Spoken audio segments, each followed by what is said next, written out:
విశ్వాసి ఆత్మీయంగా నిద్రపోకుండా మెలకువగలిగి ఉండాలని దేవుని పరిశుద్ధ గ్రంథంలో మనం చూస్తుంటున్నాం. భౌతికంగా శరీర బలహీనతను బట్టి, శరీర అలసటను బట్టి కొంత నిద్ర అనేది అవసరమే, కానీ ఆత్మీయంగా విశ్వాసి నిద్ర పోకూడదు అనే సంగతులు దేవుని పరిశుద్ధ గ్రంథంలో మనం చూస్తున్నాం. అలా నిద్రపోవటం ద్వారా జరుగు నష్టములు ఏంటివో మనం చూడండి. అవమానము కలుగుతుంది విశ్వాసి నిద్రపోతే అనే సంగతులు యోనా గ్రంథము 1:6 మనం చూస్తున్నాం. అపవాది శత్రువు గురుగులు విత్తిపోతాడు అనే సంగతులు మత్తయి 13:25 మనం చూస్తున్నాం. విశ్వాసి నిద్రపోతే సిగ్గు కలుగుతుంది అని సామెతలు 10:5 మనం చూస్తున్నాం. విశ్వాసి నిద్ర దరిద్రతకు హేతు అని సామెతలు 20:13 మనం చూస్తున్నాం. విశ్వాసి నిద్ర చింప్రి గుడ్డలకు కారణమగునని అదుగో సామెతలు 23:21 మనం చూస్తున్నాం.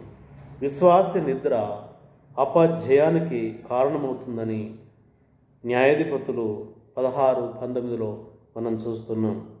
విశ్వాసి నిద్ర వలన శోధనలో పడిపోతాడు అనే సంగతులు మత్తయి 26:41 మనం చూస్తున్నాం. కాబట్టి వాక్యం వింటున్న నా సహోదరి సహోదరుడు, ఆత్మీయంగా మనం మేలుకొని ఉండాలని దేవుని పరిశుద్ధ గ్రంథంలో మనం చూస్తున్నాం. పరమ గీతము 5:2 సులమతి అదే మాట్లాడుతున్నది. ఇదిగో నేను మేలుకొని ఉన్నాను, నేను నిద్రించినా కానీ నా మనసు మేల్కొని ఉన్నదని తాను పలుకుతున్న విధానాన్ని మనం చూస్తున్నాం. శూలమతి విశ్వాసికి సాదృశ్యంగా ఉంటుంది.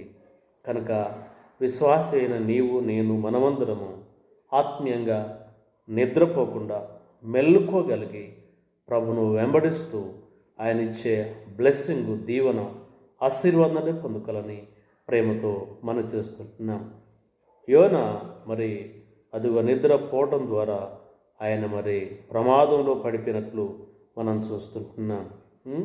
కనుక మరి శోధన అనేకమైన కీడులకు కేంద్రంగా ఉంటుంది. కాబట్టి నిద్రపోకుండా మెలకువగలిగి ప్రార్థన జీవితం కలిగి ముందుకు సాగుదాం. God bless you. ప్రార్థన.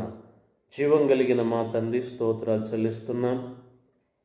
విశ్వాసి ఆత్మీయంగా నిద్రపోతే శత్రువు గురుగులు విత్తిపోతాడు, అవమానం కలుగుతుంది, ఆటంకం కలుగుతుంది, అపజయం కలుగుతుంది అనే సంగతులను మేము చూస్తున్నాం. ఓటమి పాలవుతాం, శోధనలో పడిపోతాం అనే సంగతులు మీరు చెప్పిన విధానం కొరకు స్తోత్రాలు. అయితే మేము నిద్రపోకుండా మెలకువగలిగి మిమ్మల్ని హానుకొని హత్తుకొని సులమతి వలె ముందుకు సాగునట్లు కృపదించమని వాక్యం విన్న నీ బిడ్డల హృదయాల్లో ఆత్మకరణ జరిగించి మయం పొందుమని యేసు ప్రభు నామములో వేడుకొనుచుంటున్నాము తండ్రి.